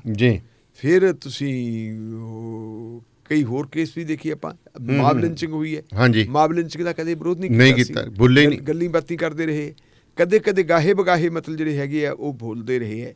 ਹੁਣ ਕਿਉਂਕਿ ਇਸ ਵੇਲੇ ਇਲੈਕਸ਼ਨ ਆ ਗਈ ਹੈ ਫਿਰ 2022 ਦੇ ਵਿੱਚ, ਔਰ 2022 ਦੀ ਇਲੈਕਸ਼ਨ ਦਾ ਸਾਹਮਣਾ ਕਰਨ ਤੋਂ ਪਹਿਲਾਂ ਸਿੱਖ ਭਾਈਚਾਰੇ ਦੇ ਵਿੱਚ, ਪੰਜਾਬੀਆਂ ਦੇ ਵਿੱਚ ਆਪਣੀ ਪੈਠ ਬਣਾਉਣੀ ਹੈ, ਕਿਸਾਨਾਂ ਦੇ ਵਿੱਚ ਆਪਣੀ ਪੈਠ ਬਣਾਉਣੀ ਹੈ।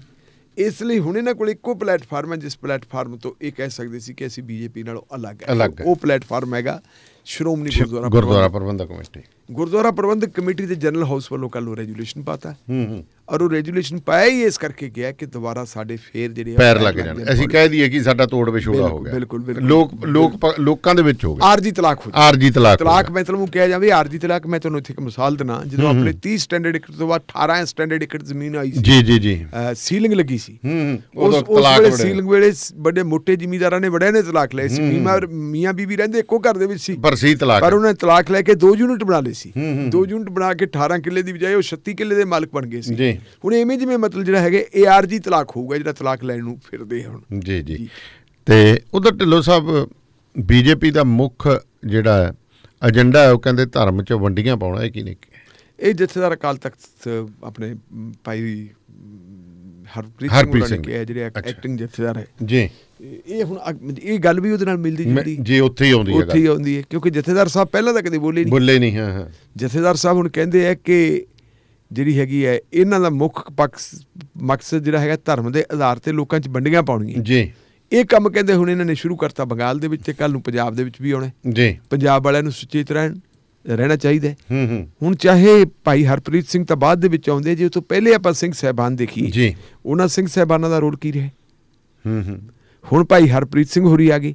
ਕੱਲ੍ਹ ਸ਼੍ਰੋਮਣੀ ਗੁਰਦੁਆਰਾ ਪ੍ਰਬੰਧਕ ਕਮੇਟੀ ਦਾ ਜਿਹੜਾ ਸੈਸ਼ਨ ਹੋਇਆ ਹੈ ਬਜਟ ਸੈਸ਼ਨ, ਉਸ ਬਜਟ ਸੈਸ਼ਨ ਦੇ ਵਿੱਚ ਬਜਟ ਪੇਸ਼ ਕੀਤਾ ਗਿਆ। ਉਸ ਬਜਟ ਦੇ ਵਿੱਚ 912 ਕਰੋੜ ਰੁਪਏ ਦਾ ਬਜਟ ਹੈ। ਕੁਛ ਕਹਿੰਦੇ ਜੀ ਘਾਟਾ ਪੈ ਗਿਆ ਕਰੋਨਾ ਦੀ ਵਜ੍ਹਾ ਕਾਰਨ, ਘਾਟੇ ਦਾ ਬਜਟ ਐਤਕੀ ਪੇਸ਼ ਕੀਤਾ ਹੈ। ਸੋ ਉਹਦੇ ਵਿੱਚ ਜਿਹੜੇ ਵਿਰੋਧ ਵਾਲੇ ਲੋਕ ਕੁਛ ਮੈਂਬਰ ਹੈ ਜਿਨ੍ਹਾਂ ਦੇ ਵਿੱਚ ਆਪਾਂ ਕਹਿ ਸਕਦੇ ਹਾਂ ਢੀਂਡਸਾ ਗਰੁੱਪ ਵਾਲੇ ਲੈ ਲਓ, ਕੁਛ ਭਾਈ ਰਣਜੀਤ ਸਿੰਘ ਦੇ ਪ੍ਰਭਾਵ ਵਾਲੇ ਲੈ ਲਓ, ਉਹਨਾਂ ਨੇ 11 ਪੇਜਾਂ ਦਾ ਇੱਕ ਵੱਖਰਾ ਨੋਟ ਦਿੱਤਾ ਸੀ। ਅੱਛਾ ਜੀ। ਉਹ 11 ਪੇਜਾਂ ਦਾ ਜਿਹੜਾ ਵੱਖਰਾ ਨੋਟ ਦਿੱਤਾ ਸੀ ਉਹਦੇ ਵਿੱਚ ਉਹਨਾਂ ਨੇ ਬੜੇ ਮਹੱਤਵਪੂਰਨ ਮੁੱਦੇ ਉਠਾਏ। ਅੱਛਾ ਜੀ। ਉਹਨਾਂ ਨੇ ਕਿਹਾ ਬਜਟ ਤੁਸੀਂ ਪੇਸ਼ ਕਰ ਦਿੱਤਾ, ਇਹ ਸੰਪੂਰਨ ਬਜਟ ਨਹੀਂ ਜੀ, ਇਹਦੇ ਵਿੱਚ ਬਹੁਤ ਸਾਰਾ ਜਿਹੜਾ ਹੈਗਾ ਤੁਸੀਂ ਜਿਹੜੇ ਆਮਦਨ ਦੇ ਸੋਮਿਆਂ ਨੂੰ ਤਾਂ ਛੱਡ ਹੀ ਗਏ। ਔਰ ਉਹ ਆਮਦਨ ਦੇ ਸੋਮਿਆਂ ਦੇ ਵਿੱਚ ਕੀ ਆਉਂਦਾ, ਉਹਦੇ 'ਚ ਆਮਦਨ ਦੇ ਸੋਮਿਆਂ 'ਚ ਆਉਂਦਾ ਹੈ ਜਿਵੇਂ ਹੁਣ ਤੁਸੀਂ ਦੇਖੋ ਕੁਝ ਟਰਸਟ ਹੈ ਜਿਨ੍ਹਾਂ ਟਰਸਟਾਂ ਦੇ ਵੱਲੋਂ ਯੂਨੀਵਰਸਿਟੀਆਂ ਚਲਾਈਆਂ ਜਾ ਰਹੀਆਂ, ਮੈਡੀਕਲ ਕਾਲਜ ਚਲਾਏ ਜਾ ਰਹੇ ਨੇ, ਇੰਜੀਨੀਅਰਿੰਗ ਕਾਲਜ ਚਲਾਏ ਜਾ ਰਹੇ ਹੈ। ਉਹਨਾਂ ਟਰਸਟਾਂ ਦੇ ਜਿਹੜੇ ਹੈਗੇ ਆ ਪ੍ਰੈਜ਼ੀਡੈਂਟ ਜੀ ਉਹ ਰੁਤਬੇ ਦੇ ਹਿਸਾਬ ਦੇ ਨਾਲ ਜਿਹੜਾ ਸ਼੍ਰੋਮਣੀ ਗੁਰਦੁਆਰਾ ਪ੍ਰਬੰਧਕ ਕਮੇਟੀ ਦਾ ਪ੍ਰਧਾਨ ਆ ਉਸੇ ਨਹੀਂ ਪ੍ਰੈਜ਼ੀਡੈਂਟ ਬਣਦਾ, ਸ਼ਬਦ ਪ੍ਰਧਾਨ ਹੈ ਉੱਥੇ। ਪ੍ਰਧਾਨ ਹੈ, ਹਾਂਜੀ। ਉੱਥੇ ਜਿਹੜਾ ਹੈਗਾ ਆਪਣੇ ਜਥੇਦਾਰ ਗੋਬਿੰਦ ਸਿੰਘ ਲੋਗੋਵਾਲ ਜਾਂ ਬੀਬੀ ਜਗੀਰ ਕੌਰ ਨਹੀਂ ਆਊਗੀ, ਪ੍ਰਧਾਨ ਕਮੇਟੀ ਆਊਗੀ। ਜੀ ਜੀ। ਲੇਕਿਨ ਜਿਹੜੇ ਉਹ ਟਰਸਟ ਬਣੇ ਹੋਏ ਹੈ, ਉਹਨਾਂ ਟਰਸਟਾਂ ਦੇ ਜਿਹੜੇ ਮੈਂਬਰ ਹੈ ਜੀ, ਉਹਨਾਂ ਤੇ ਨਜ਼ਰ ਮਾਰੋ। ਮੈਂ ਇੱਕੋ ਮਿਸਾਲ ਦੇਵਾਂਗਾ ਜੀ, ਮੀਰੀ ਪੀਰੀ ਕਾਲਜ, ਉਹ ਬੜਾ ਚਰਚਾ ਚਾਹੁੰਦਾ ਜਦੋਂ ਕੋਈ ਗੱਲ ਛੇੜ ਦਿੰਦੇ ਸਿੱਧੇ ਸ਼ਾਹਬਾਦ ਮਾਰਕੰਡਾਲਾ। ਉਹ ਕਾਲਜ ਬਣਾਉਣ ਵਾਸਤੇ, ਮੈਡੀਕਲ ਕਾਲਜ ਬਣਾਉਣ ਵਾਸਤੇ ਜ਼ਮੀਨ ਕਿਹਨੇ ਦਿੱਤੀ ਹੈ ਜੀ? SGPC ਨੇ। SGPC ਨੇ। ਜਿਹੜਾ ਉਹਦੇ ਵਾਸਤੇ ਲੋਨ ਲਿਆ ਉਹਦੀ ਗਰੰਟੀ ਕਿਹਨੇ ਦਿੱਤੀ ਹੈ ਲੋਨ ਦੀ? SGPC ਨੇ। ਔਰ ਜਿਹੜੀ ਉਹਦੀ ਕੰਸਟਰਕਸ਼ਨ ਕਿਹਨੇ ਕਰਵਾਈ? ਉਹ ਵੀ SGPC ਨੇ। ਤੇ ਕਮਾਈ ਉਹਦੀ ਕਿੱਥੇ ਜਾਂਦੀ ਹੈ? ਉਹ ਕਮਾਈ ਜਾਂਦੀ ਹੈ, ਉਹਨਾਂ ਨੇ ਸਵਾਲ ਕਿ ਉਹ ਕਮਾਈ ਦੱਸੋ ਜੀ। ਇੱਦਾਂ ਹੀ ਤੁਸੀਂ ਦੇਖੋ ਬੰਦਾ ਸਿੰਘ ਬਹਾਦਰ ਇੰਜੀਨੀਅਰਿੰਗ ਕਾਲਜ ਹੈ, ਗੁਰੂ ਗ੍ਰੰਥ ਸਾਹਿਬ ਜਿਹੜੀ ਹੈਗੀ ਹੈ ਵਰਲਡ ਗੁਰੂ ਗ੍ਰੰਥ ਸਾਹਿਬ ਦੀ ਜਿਹੜੀ ਸੰਸਾਰ ਆਪਣੀ ਯੂਨੀਵਰਸਿਟੀ ਫਤਿਹਗੜ੍ਹ ਸਾਹਿਬ, ਇੱਕ ਤਾਂ ਕੋਈ ਹੋਰ ਹੈ ਜਿਹੜੇ ਇਹ ਟਰਸਟ ਬਣੇ ਆ, ਇਹ ਟਰਸਟਾਂ ਦੇ ਵੱਲੋਂ ਕਮਾਈ ਕੀਤੀ ਜਾਂਦੀ ਹੈ। ਇਹ ਕਮਾਈ ਵਾਲੇ ਟਰਸਟਾਂ ਦਾ ਜਿਹੜਾ ਹੈਗਾ ਹਿਸਾਬ ਕਿਤਾਬ ਉਹ ਸ਼੍ਰੋਮਣੀ ਕਮੇਟੀ ਦੀ ਮੀਟਿੰਗ ਦੇ ਵਿੱਚ ਕਿਉਂ ਨਹੀਂ ਉਹਦੀ ਗੱਲ ਕੀਤੀ ਗਈ? ਹੁਣ ਸਿੰਘ ਸਾਹਿਬ ਉੱਥੇ ਬੈਠੇ ਹੈ, ਸਿੰਘ ਸਾਹਿਬ ਨੇ ਇਹਦਾ ਨੋਟਿਸ ਕਿਉਂ ਨਹੀਂ ਲਿਆ? ਹੁਣ ਕੱਲ ਨੂੰ ਫਿਰ ਇਸ ਸਿੰਘ ਸਾਹਿਬ ਦੀ ਥਾਂ ਦੇ ਉੱਤੇ ਕੋਈ ਹੋਰ ਸਿੰਘ ਸਾਹਿਬ ਆ ਜਾਣ ਤੇ ਫਿਰ ਉਹ ਕਹਿਣ ਜੀ ਮਤਲਬ ਜਿਹੜਾ ਹੈਗਾ ਵੀ ਆ ਇਹ ਤਾਂ ਬੜਾ ਕੁਛ ਹੁੰਦਾ ਜੀ। ਪਿਛਲੇ ਸਿੰਘ ਸਾਹਿਬਾਨਾਂ ਨੇ ਜਿਹੜੀਆਂ ਗਲਤੀਆਂ ਕੀਤੀਆਂ ਉਹਨਾਂ ਗਲਤੀਆਂ ਦਾ ਨੋਟਿਸ ਜਿਹੜਾ ਉਹਦੀ ਕਦੋਂ ਹੁਣ ਹੋਈ ਹੈ ਦਰੁਸਤੀ, ਉਹ 6 ਸਾਲਾਂ ਬਾਅਦ ਹੁਣ ਹੁੰਦੀ ਹੈ ਜੀ। ਬਰਗਾੜੀ ਵਾਲੀ ਜਿਹੜੀ ਇਨਸੀਡੈਂਟ ਵਾਪਰੀ ਹੈ, ਬਰਗਾੜੀ ਵਾਲੀ ਇਨਸੀਡੈਂਟ ਦਾ ਕੱਲ ਜ਼ਿਕਰ ਕੀਤਾ। ਅੱਛਾ ਜੀ। ਕੱਲ ਉਹਦੇ ਤੇ ਮਤਲਬ ਜਿਹੜੀ ਹੈਗੀ ਟਿੱਪਣੀ ਕੀਤੀ, ਦੁੱਖ ਪ੍ਰਗਟ ਕੀਤਾ ਗੱਲ ਸ਼੍ਰੋਮਣੀ ਗੁਰਦੁਆਰਾ ਪ੍ਰਬੰਧਕ ਕਮੇਟੀ। ਦੱਸੋ 6 ਸਾਲ ਪਹਿਲਾਂ ਜਿਹੜੇ ਸਿੰਘ ਸਾਹਿਬਾਨ ਸੀ ਉਹਨਾਂ ਸਿੰਘ ਸਾਹਿਬਾਨਾਂ ਨੇ ਦਾ ਨੋਟਿਸ ਕਿਉਂ ਨਹੀਂ ਲਿਆ? ਹੁਣ ਇਹ ਗੱਲ ਕਹਿ ਦਿੱਤੀ ਕਿ ਜੀ RSS ਜਿਹੜੀ ਹੈਗੀ ਹੈ ਉਹਦਾ ਕੰਮ ਦਾ ਉਹਦਾ ਮੁੱਖ ਧਰਮ ਜਿਹੜਾ ਹੈਗਾ ਉਹ ਵੰਡੀਆਂ ਪਾਉਣਾ ਹੈ। ਪਰ ਜਦੋਂ ਉਹੀ RSS ਨੂੰ ਰਾਸ਼ਟਰੀ ਸਿੱਖ ਸੰਗਤ ਦੇ ਰੂਪ ਦੇ ਵਿੱਚ ਜਿਹੜੀ ਉਹਦੀ ਸਿੱਖ ਬ੍ਰਾਂਚ ਹੈ ਉਹ ਸਿੱਖ ਇਤਿਹਾਸ ਲਿਖਦੀ ਹੈ ਤੇ ਗੁਰੂਆਂ ਦੇ ਬਾਰੇ ਬੁਰਾ ਭਲਾ ਬੋਲਦੀ ਹੈ, ਉਹਦਾ ਨੋਟਿਸ ਕਿਉਂ ਨਹੀਂ ਲਿਆ ਗਿਆ? ਇਸ ਕਈ ਗੱਲਾਂ ਹੁੰਦੀਆਂ ਜੀ ਇਹੋ ਜਿਹੀਆਂ, ਜਿਵੇਂ ਕਹਿ ਦਿੱਤਾ ਭਾਈ ਹਰਪ੍ਰੀਤ ਸਿੰਘ ਹੋਣੀ ਚਲੋ ਪੜ੍ਹੇ ਲਿਖੇ ਬੰਦੇ ਹੈ, ਗਿਆਨੀ ਹੈ, ਆਪਾਂ ਉਹਨਾਂ ਦੀ ਗੁਣੀ ਗਿਆਨ ਦੀ ਆਪਾਂ ਇੱਜ਼ਤ ਕਰਦੇ ਹਾਂ, ਸਤਿਕਾਰ ਕਰਦੇ ਹਾਂ। ਲੇਕਿਨ ਸਵਾਲ ਇਹ ਪੈਦਾ ਹੁੰਦਾ ਹੈ ਕਿ ਜਦੋਂ 5 ਮਹੀਨੇ ਪਹਿਲਾਂ ਜਿਹੜਾ ਗੱਠਜੋੜ ਟੁੱਟੇ ਜੀ, ਗੱਠਜੋੜ ਟੁੱਟੇ ਤੋਂ ਬਾਅਦ ਕਿਉਂ ਬੋਲਣ ਲੱਗੇ? ਪਹਿਲਾਂ ਕਿਉਂ ਨਹੀਂ ਬੋਲਣ ਲੱਗੇ? ਸਵਾਲ ਗੱਲ ਤਾਂ ਉਹੀ ਨਾ, ਸਮੇਂ ਦੀ ਗੱਲ ਹੁੰਦੀ ਜੇ ਸਮੇਂ ਦੀ ਗੱਲ ਹੈ। ਬਿਲਕੁਲ ਜੀ। ਤੇ ਹੁਣ ਆਪਾਂ ਥੋੜੀ ਜੀ ਗੱਲ ਬੰਗਾਲ ਤੇ ਆਸਾਮ ਦੀ ਕਰ ਲਈਏ ਜੀ। ਉੱਥੇ ਪਹਿਲਾਂ ਵੀ ਹੋ ਗਿਆ ਜੀ, ਪਹਿਲਾ ਪੜਾਅ ਪੂਰਾ ਹੋ ਚੁੱਕਾ, ਦੂਜੇ ਪੜਾਅ ਦੀਆਂ ਕੱਲ ਨੂੰ ਵੋਟਾਂ ਹੈ। ਇਹਦਾ ਲੇਖਾ ਜੋਖਾ ਕੀ ਬੋਲਦਾ ਜੀ? ਦੇਖੋ ਗੱਲ ਇਹ ਵੀ ਟੱਕਰ ਬੜੀ ਕਾਂਟੇ ਦੀ ਹੈ। ਅਸਾਮ ਦੇ ਵਿੱਚ ਵੀ ਪਹਿਲਾਂ ਇਹ ਲੱਗਦਾ ਸੀ ਕਿ ਭਾਰਤੀ ਜਨਤਾ ਪਾਰਟੀ ਆਪਣੀ ਸਰਕਾਰ ਬਣਾ ਲੂ ਜੀ, ਲੇਕਿਨ ਹੁਣ ਜਿਹੜੇ ਹਾਲਾਤ ਜਿਹੜੇ ਇੱਥੇ ਸਥਾਨਕ ਹਾਲਾਤ ਬਣ ਗਏ ਉਹਨਾਂ ਹਾਲਾਤਾਂ ਤੋਂ ਇਹ ਲੱਗਦੀ ਹੈ ਕਿ ਕੋਈ ਐਡੀ ਸੌਖੀ ਗੱਲ ਨਹੀਂ, ਸੌਖਾ ਨਹੀਂ ਜਿੱਤ ਭਾਵੇਂ ਭਾਰਤੀ ਜਨਤਾ ਪਾਰਟੀ ਜਾਵੇ ਜਾਂ ਕਾਂਗਰਸ ਜਾਵੇ, ਕਿਉਂਕਿ ਜਿੰਨੀ ਦੇਰ ਤੱਕ ਰਿਜ਼ਲਟ ਤੁਹਾਡੇ ਸਾਹਮਣੇ ਨਹੀਂ ਆਉਂਦਾ ਉਦੋਂ ਪਹਿਲਾਂ ਕਹਿਣਾ ਮੁਸ਼ਕਲ ਹੈ, ਉਨੀ ਦੇਰ ਆਪਾਂ ਕੁਝ ਕਹਿ ਨਹੀਂ ਸਕਦੇ। ਇਹ ਗੱਲ ਤਾਂ ਅਸਾਮ ਦੀ। ਰਹੀ ਗੱਲ ਬੰਗਾਲ ਦੀ, ਬੰਗਾਲ ਦੇ ਵਿੱਚ ਜਿਹੜੀਆਂ ਚਾਲਾਂ ਚੱਲੀਆਂ ਜਾ ਰਹੀਆਂ, ਪ੍ਰਸ਼ਾਂਤ ਕਿਸ਼ੋਰ ਜਿਹਨੂੰ ਅਸੀਂ PK ਕਹਿ ਦਿੰਦੇ ਹਾਂ, ਜਿਹੜੇ ਪੋਲੀਟੀਕਲ ਸਟ੍ਰੈਟਜਿਸਟ ਹੈ ਬੀਬੀ ਮਮਤਾ ਬੈਨਰਜੀ ਜੀ, ਉਹਨਾਂ ਦੀ ਜਿਹੜੀ ਹੈਗੀ ਆ ਆਰਗੇਨਾਈਜੇਸ਼ਨ, ਉਸ ਆਰਗੇਨਾਈਜੇਸ਼ਨ ਦਾ ਕਹਿੰਦੇ ਜੀ ਇੱਕ ਜਾਰੀ ਕਰਤਾ ਸਰਵੇਖਣ ਜੀ, ਤੇ ਉਹ ਸਰਵੇਖਣ ਦੇ ਵਿੱਚ ਇਹ ਕਿਹਾ ਕਿ ਭਾਰਤੀ ਜਨਤਾ ਪਾਰਟੀ ਉੱਥੇ ਆਪਣੀ ਸਰਕਾਰ ਬਣਾ ਰਹੀ ਹੈ। ਹੁਣ ਜਿਹੜੀ PK ਦੀ ਸੰਸਥਾ ਦਾ ਕੀਤਾ ਗਿਆ ਉਹ ਸੱਚਮੁੱਚ ਦਾ ਸਰਵੇਖਣ ਨਹੀਂ ਜੀ, ਉਹ ਜਾਲੀ ਸਰਵੇਖਣ ਹੈ। ਅੱਛਾ ਜੀ। ਉਹਨੂੰ ਸੋਸ਼ਲ ਮੀਡੀਆ ਦੇ ਉੱਤੇ ਪਾ ਦਿੱਤਾ ਤੇ ਉਹਦਾ ਖੰਡਨ PK ਨੇ ਵੀ ਕਰ ਦਿੱਤਾ ਤੇ ਉਹਦਾ ਖੰਡਨ ਜਿਹੜੀ ਹੈ TMC ਵਾਲਿਆਂ ਨੇ ਵੀ ਕਰ ਦਿੱਤਾ, ਤ੍ਰਿਣਮੂਲ ਕਾਂਗਰਸ ਨੇ ਵੀ ਕਰ ਦਿੱਤਾ। ਇਹ ਤੋਂ ਪਹਿਲਾਂ ਜਿਹੜੇ ਸਰਵੇਖਣ ਆਉਂਦੇ ਉਹ ਸਰਵੇਖਣ ਜਿਹੜੇ ਗੋਦੀ ਮੀਡੀਆ ਦੇ ਆਉਂਦੇ ਜੀ, ਉਹਨਾਂ ਦੇ ਵਿੱਚ ਇਹ ਦਿਖਾਇਆ ਕਿ ਜਿਹੜੀ BJP ਦੀ ਪਾਵਰ ਵੱਧ ਰਹੀ ਹੈ। ਅੱਛਾ ਜੀ। ਪਹਿਲਾਂ ਦੇ ਮੁਕਾਬਲਤਨ ਕਾਫੀ ਵੱਧ ਰਹੀ ਹੈ, ਮਜ਼ਬੂਤ ਹੋ ਗਏ। ਹਾਂ, ਪਰ ਫਿਰ ਵੀ ਉਹ ਕਹਿੰਦੇ ਵੀ ਕੁੱਲ ਮਿਲਾ ਕੇ ਸਰਕਾਰ ਕਿਹਦੀ ਬਣਨੀ ਜੀ? ਸਰਕਾਰ ਤਾਂ ਕਹਿੰਦੇ ਬਣ ਸਕਦੀ ਹੈ ਤ੍ਰਿਣਮੂਲ ਕਾਂਗਰਸ ਦੀ।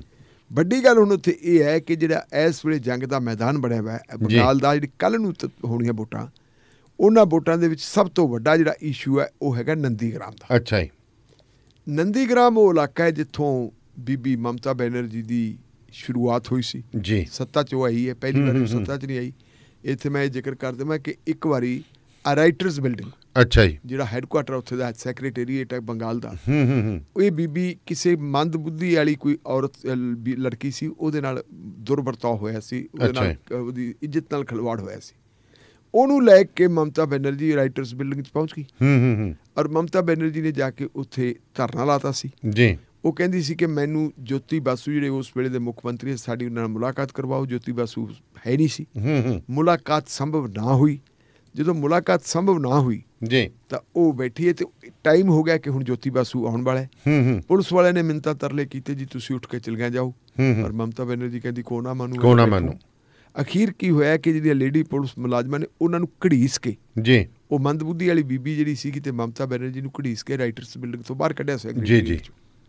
ਔਰ ਮਮਤਾ ਬੈਨਰਜੀ ਨੇ ਕਹਿ ਕੇ ਮੈਂ ਮੁੜ ਕੇ ਇਸ ਸੈਕਟਰੀਏਟ ਦੇ ਵਿੱਚ ਭੀਖ ਮੰਗਣ ਵਾਸਤੇ ਨਹੀਂ ਆਉਂਦੀ। ਮੈਂ ਜਿੱਦੇ ਸੈਕਟਰੀਏਟ ਦੇ ਵਿੱਚ ਆਈ ਤੇ ਮੁੱਖ ਮੰਤਰੀ ਬਣ ਕੇ ਆਉਂਗਾ।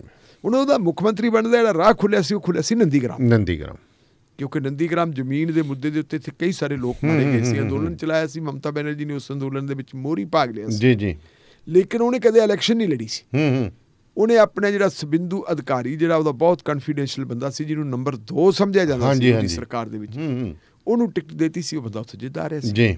ਪਾਰਲੀਮੈਂਟ ਦਾ ਮੈਂਬਰ ਉਹਦਾ ਬਾਪ ਹੈ, ਉਹ ਆਪ ਉੱਥੋਂ MLA ਸੀ। ਨੰਬਰ 2 ਦਾ ਟਰਾਂਸਪੋਰਟ ਵਜ਼ੀਰ ਬਣ ਗਿਆ, ਰੁਤਬਾ ਨੰਬਰ 2 ਦਾ ਮਿਲ ਗਿਆ ਵਗੈਰਾ ਵਗੈਰਾ ਜੀ ਜੀ। ਪੂਰੀ ਉਹਦੀ ਬੱਲੇ ਬੱਲੇ ਸੀ। ਲੇਕਿਨ ਉਹਦੇ ਖਿਲਾਫ ਕੁਝ ਚਾਰਜਿਸ ਵੀ ਸੀ। BJP ਮਗਰ ਪਈ ਸੀ, ਏਜੰਸੀਆਂ ਮਗਰ ਪਈਆਂ ਸੀ। ਇਲੈਕਸ਼ਨ ਤੋਂ ਥੋੜਾ ਸਮਾਂ ਪਹਿਲਾਂ ਉਹ ਬੰਦੇ ਨੇ ਪਾਲਾ ਬਦਲ ਲਿਆ। ਉਹਨੇ ਛੱਡ ਕੇ ਆਪਣਾ ਤੇ ਸਿੱਧਾ BJP ਜਾ ਕੇ ਜੁਆਇਨ ਕਰ ਲਈ ਜੀ। ਹੁਣ ਉਹ ਬੰਦਾ ਮਮਤਾ ਬੈਨਰਜੀ ਨੂੰ ਮਮਤਾ ਬੇਗਮ ਕਹਿ ਰਹੇ। ਕੀ ਕਹਿ ਰਹੇ? ਮਮਤਾ ਬੇਗਮ। ਆਪਣੇ ਤਾਂ ਇੱਧਰ ਬੇਗਮ ਵਿਆਹੀ ਵਰੀ ਨੂੰ ਕਹਿੰਦੇ। ਬੇਗਮ ਜਿਹੜੀ ਮੁਹੰਮਦਨ ਔਰਤ ਨੂੰ ਕਹਿੰਦੇ। ਅੱਛਾ ਜੀ। ਮੁਹੰਮਦਨ ਔਰਤ ਨੂੰ ਕਹਿੰਦੇ। ਕਹਿੰਦਾ ਮਮਤਾ ਬੇਗਮ ਹੈ ਤੇ ਮਮਤਾ ਬੇਗਮ ਨੇ ਬੰਗਾਲ ਨੂੰ ਪਾਕਿਸਤਾਨ ਬਣਾ ਦੇਣਾ। ਅੱਛਾ। ਨਾਲ ਉਹਨੇ ਵਿਆਖਿਆ ਵੀ ਕਰਤੀ ਨਾ। ਮਤਲਬ ਇਸ ਕਿਸਮ ਦੇ ਇਲਜ਼ਾਮ ਲਾਏ, ਉਹਦੇ ਦਿਮਾਗ ਨੂੰ ਹਿੰਦੂ ਤੋਂ ਇੰਨਾ ਚੜ ਗਿਆ ਜੀ ਜੀ। ਔਰ ਉਹ ਕਹਿੰਦਾ ਕਿ ਜੇ ਮੈਂ 50,000 ਵੋਟਾਂ ਦੇ ਉੱਤੇ ਮਮਤਾ ਬੈਨਰਜੀ ਨੂੰ ਨਾ ਹਰਾਇਆ ਤਾਂ ਮੈਂ ਆਪਣੀ ਜਿੱਤ ਨੂੰ ਜਿੱਤ ਨਹੀਂ ਮੰਨੂਗਾ ਜੀ। ਤੇ ਮਮਤਾ ਬੈਨਰਜੀ ਨੇ ਕਹਿ ਲਿਆ ਕਿ ਮੈਂ ਚੁਣੌਤੀ ਦੇਣੀ ਹੈ ਤੇ ਮੈਂ ਆ ਗਈ। ਹੁਣ ਉਹਨੂੰ ਹਰਾਉਣ ਵਾਸਤੇ ਮਮਤਾ ਬੈਨਰਜੀ ਨੂੰ ਤੁਸੀਂ ਇਹ ਦੇਖੋ, ਸਿਮਰਤੀ ਇਰਾਨੀ, ਧਰਮਿੰਦਰ ਪ੍ਰਧਾਨ ਸਾਰੇ ਬੈਠੇ ਆ, ਸਾਰੀ ਜਿਹੜੀ ਹੈਗੀ ਬੈਠੀ ਹੈ, ਕੈਬਨਿਟ ਦੇ ਵੱਡੇ ਵੱਡੇ ਸੀਨੀਅਰ ਲੋਕ ਬੈਠੇ ਹੈ। ਮਮਤਾ ਬੈਨਰਜੀ ਦੇ ਹਲਕੇ ਦੇ ਵਿੱਚ ਪ੍ਰਧਾਨ ਮੰਤਰੀ ਵੀ ਜਾਏ, ਅਮਿਤ ਸ਼ਾਹ ਵੀ ਉੱਥੇ ਬੈਠਾ ਹੈ, ਮੇਰਾ ਖਿਆਲ ਹੈ ਵੀ ਸ਼ਾਇਦ JP ਨੱਡਾ ਵੀ ਜਾਏ ਜੀ ਜੀ। ਉਹਨਾਂ ਨੇ ਪੂਰਾ ਜ਼ੋਰ ਲਾਇਆ ਵਾ। ਤੇ ਕੱਲ ਜਦੋਂ ਰੋਡ ਸ਼ੋਅ ਕੱਢਿਆ ਜੀ, ਕੱਲ ਕਿਉਂਕਿ ਪ੍ਰਚਾਰ ਦਾ ਆਖਰੀ ਦਿਨ ਸੀ, ਹਾਂਜੀ ਹਾਂਜੀ, ਰੋਡ ਸ਼ੋਅ ਕੱਢਣ ਵੇਲੇ ਕਿਹਾ ਆਪਣੇ ਨੇ ਅਮਿਤ ਸ਼ਾਹ ਨੇ ਕਿ ਜੀ ਅਸੀਂ ਜਿਹੜੀ ਹੈਗੀ ਹੈ ਬੀਬੀ ਮਮਤਾ ਬੈਨਰਜੀ ਨੂੰ ਹਰਾ ਕੇ ਇਸ ਹਲਕੇ ਤੋਂ ਹਰਾ ਰਹੇ ਆ ਲੋਕ ਜੀ ਜੀ। ਉਹਨੇ ਹਾਰ ਜਾਣਾ ਤੇ ਬੰਗਾਲ ਦੇ ਵਿੱਚ ਜਿਹੜਾ ਤਬਦੀਲੀ ਦਾ ਮੁੱਢ ਵੱਜ ਜਾਣੇ। ਉਹ ਰੋਡ ਸ਼ੋਅ ਦੇ ਵਿੱਚ ਇੱਕ ਥਾਂ ਦੇ ਤੇ ਖੜ ਕੇ ਖੀਰਾ ਵੀ ਖਾਣ ਲੱਗ ਗਿਆ। ਅੱਛਾ ਜੀ। ਉਹ ਵਾਇਰਲ ਹੋ ਗਈ ਦੀ ਤਸਵੀਰ, ਖੀਰਾ ਖਾਂਦੇ ਦੀ। ਤੇ ਫਿਰ ਬੀਬੀ ਮਮਤਾ ਬੈਨਰਜੀ ਕਹਿੰਦੀ 48 ਘੰਟੇ ਹੀ ਕਹਿੰਦੀ ਵੇਟ ਕਰੋ ਤੇ ਹੁੰਦਾ ਕੀ ਹੈ।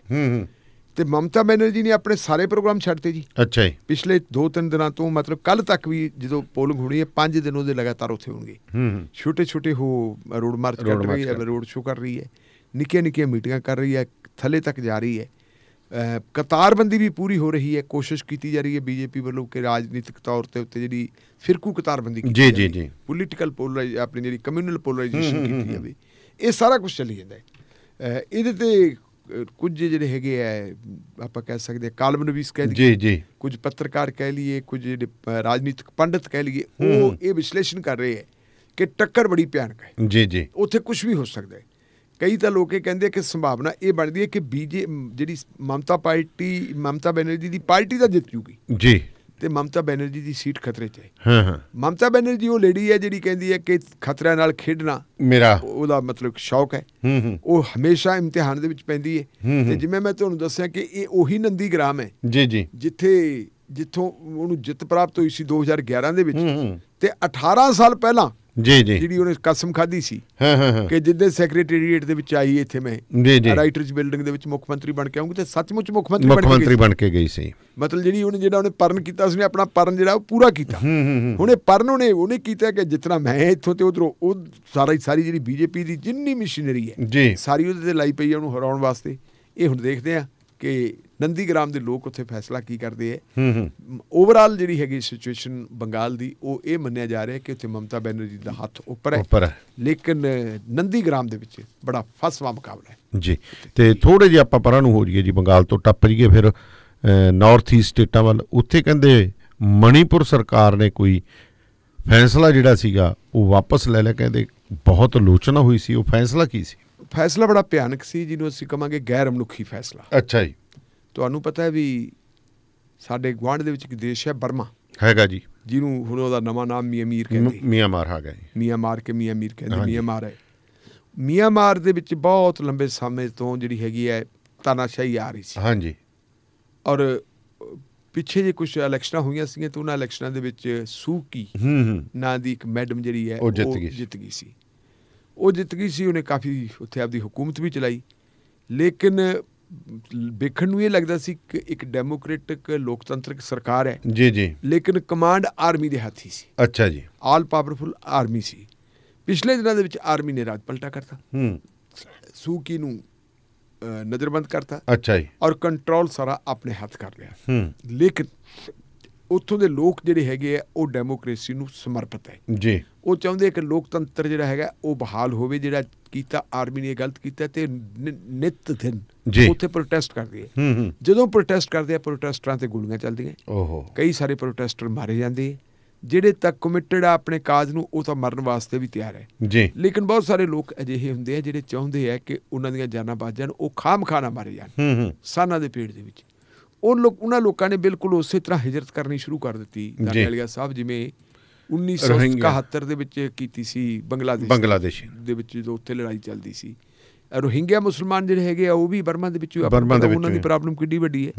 ਰੋਹਿੰਗਿਆ ਮੁਸਲਮਾਨ ਇੱਥੇ ਆ ਗਏ ਸੀ, ਉਹਨਾਂ ਨੂੰ ਸਾਡੇ ਦੇਸ਼ ਨੇ ਮਤਲਬ ਥੋੜ੍ਹਾ ਬਹੁਤਾ ਪਨਾਹ ਵੀ ਦਿੱਤੀ ਸੀ, ਉਹਨਾਂ ਦੇ ਲੰਗਰ ਪਾਣੀ ਦਾ ਪ੍ਰਬੰਧ ਕੀਤਾ ਸੀ।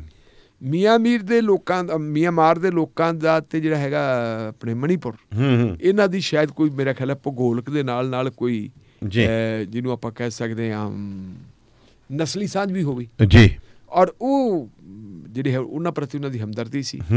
ਹੁਣ ਹੋਇਆ ਕਿ ਜਿਹੜਾ ਉੱਥੇ ਦਾ ਹੋਮ ਸੈਕਟਰੀ ਸੀ ਜੀ, ਹੋਮ ਸੈਕਟਰੀ ਨੇ ਕੁਝ ਜ਼ਿਲ੍ਹਿਆਂ ਦੇ ਡਿਪਟੀ ਕਮਿਸ਼ਨਰਾਂ ਨੂੰ ਜਿਹੜੇ ਮਿਆਂਮਾਰ ਦੇ ਨਾਲ ਲੱਗਦੇ ਹੈ ਜੀ, ਉਹਨਾਂ ਨੂੰ ਚਿੱਠੀ ਲਿਖ ਦਿੱਤੀ ਸੀ ਕਿ ਤੁਸੀਂ ਕਿਸੇ ਕਿਸਮ ਦਾ ਕੈਂਪਾਂ ਦਾ ਪ੍ਰਬੰਧ ਨਹੀਂ ਕਰਨਾ ਜੀ, ਕੋਈ ਲੰਗਰ ਪਾਣੀ ਨਹੀਂ ਕਿਸੇ ਕਿਸਮ ਦਾ ਕਰਨਾ। ਨਿਗਾਹ ਇਹ ਰੱਖਣੀ ਹੈ ਕਿ ਮਿਆਂਮਾਰ ਦੇ ਲੋਕ ਜੇ ਇੱਧਰ ਆਉਣ ਤੇ ਉਹਨਾਂ ਨੂੰ ਵੜ ਨਹੀਂ ਦੇਣਾ ਜੀ, ਧੱਕਾ ਮੁੱਕੀ ਕਰਨੀ ਨਹੀਂ, ਲੇਕਿਨ ਉਹਨਾਂ ਨੂੰ ਸਮਝਾ ਬੁਝਾ ਕੇ ਵਾਪਸ ਕਰ ਦਿਓ, ਅੰਦਰ ਨਾ ਆਉਣ ਦਿੱਤੇ। ਇਹ ਖਬਰ ਜਿਹੜੀ ਹੈਗੀ ਲੀਕ ਹੋ ਗਈ।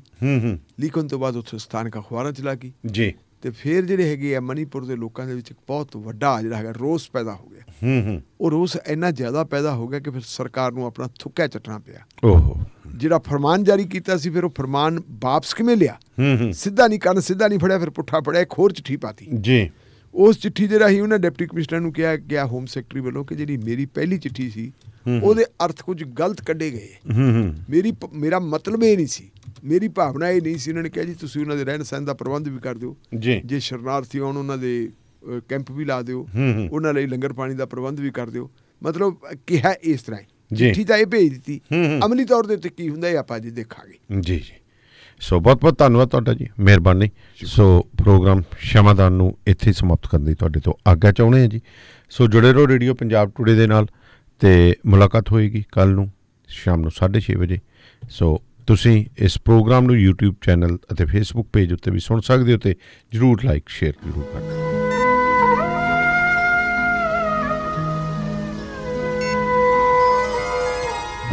ਸ਼ਮਾਦਾਨ।